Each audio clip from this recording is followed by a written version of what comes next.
Hi, this is introductory class for Android, where we will be discussing what is Android, what are the different, what is the history of Android, how it came into existence, and how it affects our life as a developer or as a user, and the different versions came till now, and what is the latest version. And we will be discussing about the Android architecture. So let's start with it. So in as we can see, Android. What is Android? First question is what is Android? So Android is an operating system. Then the next question is what is an operating system? An operating system is a interface between the hardware uh, and the software. So what is hardware? So anything which we can touch, in, for example, a mobile device is just is hardware, the part which we can um, that all those tangible stuff is hardware, and the software inside it, all those applications like Gmail, Facebook, WhatsApp, are is software. And what Android operating system does is it facilitates the different softwares like WhatsApp, Facebook, and other apps, by providing different resources to them. Like if they need camera, Android operating system, they will request the app will request the Android operating system. Android operating system will provide that camera access to that particular app. Camera is a hardware. Similarly, there's GPS, which tracks the location of the device. So an app will request the operating system for that hardware, and an operating system will provide the access of that hardware based on the availability. If none of the other apps are using it, it will provide it, or it will just provide the data from access from that particular uh, resource, which in this case is a GPS. Okay, so now we know what is Android. Okay, so how Android, who is working on Android, who facilitates our, who gives us so much free of cost? It's none other than Google. Other than that, um, Android is also based on another open source software called Linux, uh, which is the bottommost layer of the Android stack, Android architecture, which we will be discussing in the next few slides. Android is available on different screen sizes. It is available from mobile devices to tablets to Android wearables, Android TVs, and nowadays even Android Auto is available. So in smartphone phones, you have something, your screen size is small, so you have different apps facilitating your phone's behavior, where you can see messages easily. It is very much personalized stuff. So all those personalized apps you can see on your mobile device, as well as the apps on TV will be a little different from Android, from the Android mobile device. Apps on TV, because TV is supposed to be an entertainment device. There you will be having apps like YouTube, of course, where you can see different videos. You can browse the content of the YouTube and play any particular video. You can have music apps as well there in the Android TV. Why not? So there are so different platforms is been supported in Android, as well as Android wearable allows you to be very fast uh, without getting much more distracted. Like if you are doing something, suddenly a message comes from say from a WhatsApp, and you need to go to your mobile device. You need to check your mobile device what message came and who has sent what message. For that, it will take a little while for you, and you will be distracted from your the work what you were doing. So in that case, the wearable devices can facilitate by you can just take a glance on that wearable device, and it will tell you whose message it is and what is actually the subject of the message. If you find it important, you can go inside and check. Otherwise, you can just you can do the work what you're doing. So these are the different different places where Android is available, and this is how Android helps you from a user's point of view. From a developer's point of view, if you are someone who is developing Android apps, you have a huge opportunity to explore. You can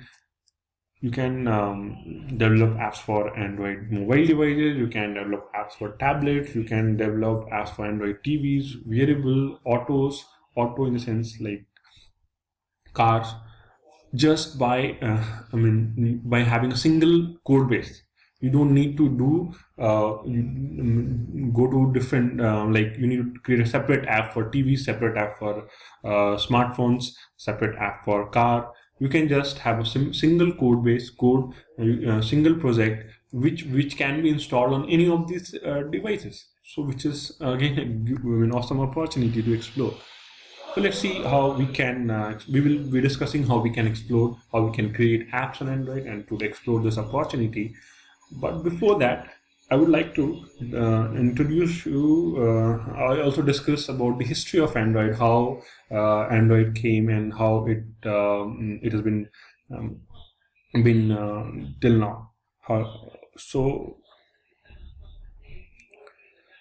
Android Inc. was the company who actually developed Android first version, and then after the Google acquired it in 2005 and made it open source in 2007. Since then, so open source software in a sense the one which owns the copyright is Google. They have made it available for any person any individual, any company can can use it for as well as they can make changes in that for any of their own purpose. They can use it. So that's how Google made it available to all the different companies, and these companies.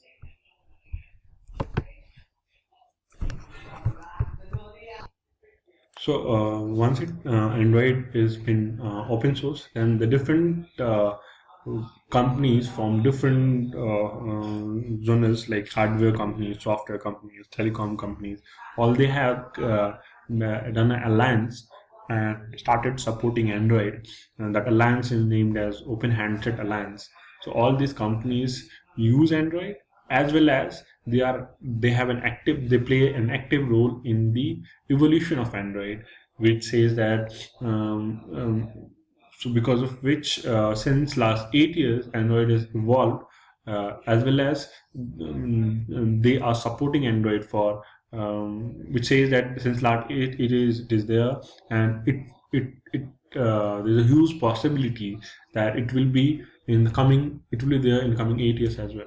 Even the things are evolving so fast, so in the same way Android is also evolving, and that makes it um, available for so long time.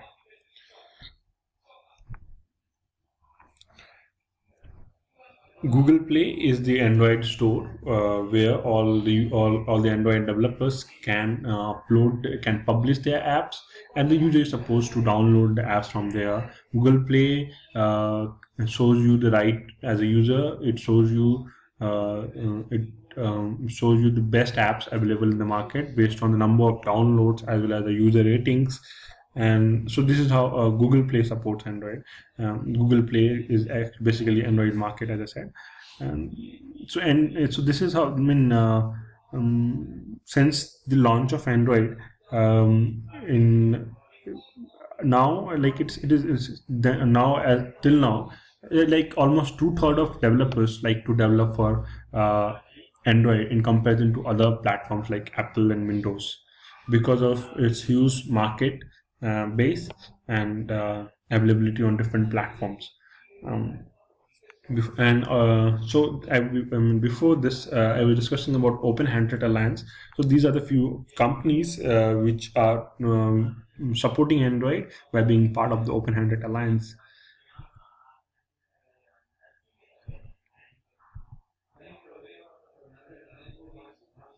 Let's discuss different versions of Android. Um, as we can see, Cupcake, Donut, Eclairs, all these are the name of different versions of Android, as well as they are the name of different desserts which we had one or the other time. So another similarity you can guess what in between the different versions here, since Cupcake till the last version of Marshmallow, we all see that these are all are the naming convention followed is in alphabetical order. So that's a little bit about Android versions.